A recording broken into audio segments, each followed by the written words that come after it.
Assalamualaikum dan salam Sarawakku sayang. Buletin Ukas edisi tengah hari 17 Jun 2020 bersama saya Hafizah Munirah Mahrab. Tumpuan berita. Selepas dimaklumkan mengenai kejadian tanah runtuh di kawasan jambatan menuju ke Rumah Panjang Ulu Rimbas Tebak pada Selasa, Timbalan Ketua Menteri Sarawak Datuk Ahmad Douglas Ugah Embas telah bergegas ke lokasi untuk meninjau keadaan kejadian. Beliau yang juga adun Bukit Saban semasa tinjauan tersebut diberitahu pihak Jabatan Kerjaya JKR Betong bahawa kejadian itu tidak menjejaskan struktur jambatan dan kerja-kerja membaiki jalan akan dilakukan dengan kadar segera. Hujan yang berterusan pada malam Isnin menyebabkan arus air Sungai Rimbas menjadi deras sebelum mengakibatkan kejadian tanah runtuh itu. Sementara itu, penduduk setempat menzahirkan penghargaan kepada Datuk Ahmad Douglas Ugah yang berkesempatan meninjau lokasi kejadian meskipun dalam kesibukan tugas beliau. Seterusnya, inisiatif Jabatan Wanita dan Keluarga Sarawak berkolaborasi bersama Alpha Malaysia Sarawak mengendalikan program kekeluargaan secara dalam talian mendapat sambutan dengan penyertaan seramai 63 pasangan.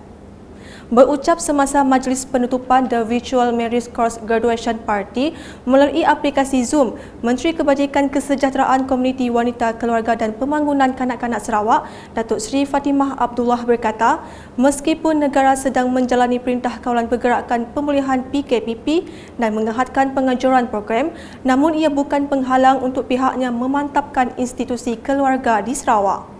Beliau turut mengucapkan tahniah kepada semua peserta termasuk tulang belakang yang terlibat atas kejayaan program tersebut dan berharap Sarawak dapat menjadi model negara yang paling kurang kadar penceraian dan masalah sosial pada masa depan.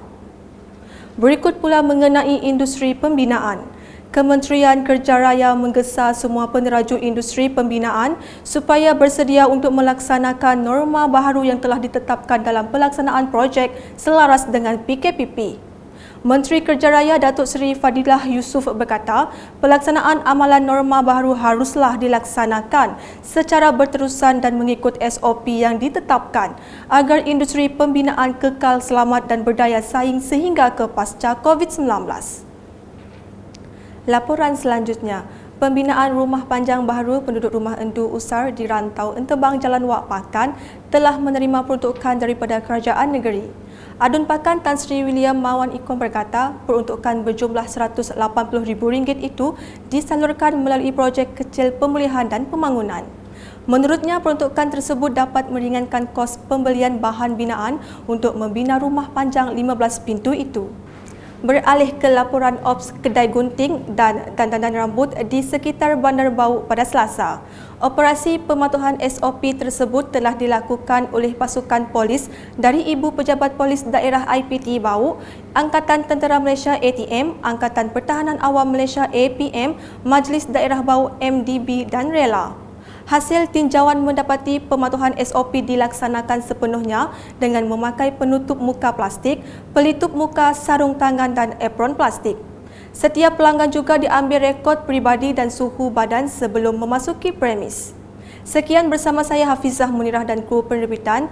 Dapatkan berita terkini Sarawak setiap hari dengan melayari portal ukas.sarawak.gov.my, Ukas channel di YouTube atau melalui Facebook, Instagram, Twitter dan aplikasi Telegram Buletin Ukas. Sebagai penutup buletin, ikuti tips makan sihat untuk wanita sibuk. Salam Ukas.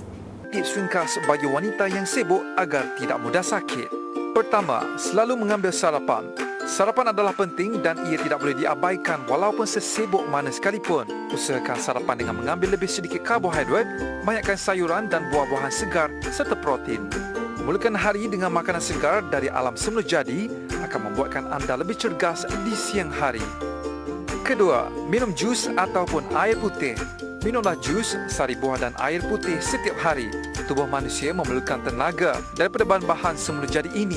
Oleh itu, minum lebih banyak air putih daripada mengambil kopi atau minuman berkarbonat. Ketiga, buat bekalan makanan anda sendiri. Sediakan makanan pada waktu siang yang bebas daripada MSG. Gunakan bahan-bahan semula jadi sebagai penyedap rasa. Ia akan menghindarkan anda daripada bakteria dan kandungan makanan yang tidak perlu. Keempat, bawa buah yang boleh siap dimakan apabila anda perlu mengunyah sesuatu tetapi terlalu sibuk.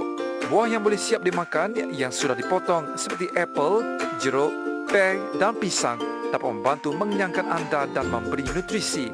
Perut anda pun tidak akan terlalu kenyang setelah mengunyah buah tersebut, sekaligus mengelakkan dari mengantuk. Kelima, makan tepat pada waktunya. Ini adalah yang paling penting. Jangan makan lewat ataupun tidak makan langsung. Makan pada waktu yang tepat boleh menghindarkan dan mendapat penyakit berkenaan pencernaan. Lengkapi juadah dengan daging-dagingan, sayur dan buah secara seimbang agar tubuh lebih berstamina dan terhindar dari anemia. Tips ini semua nampak mudah, tetapi adakah anda mampu melakukannya? Jadi apa lagi? Selamat mencuba!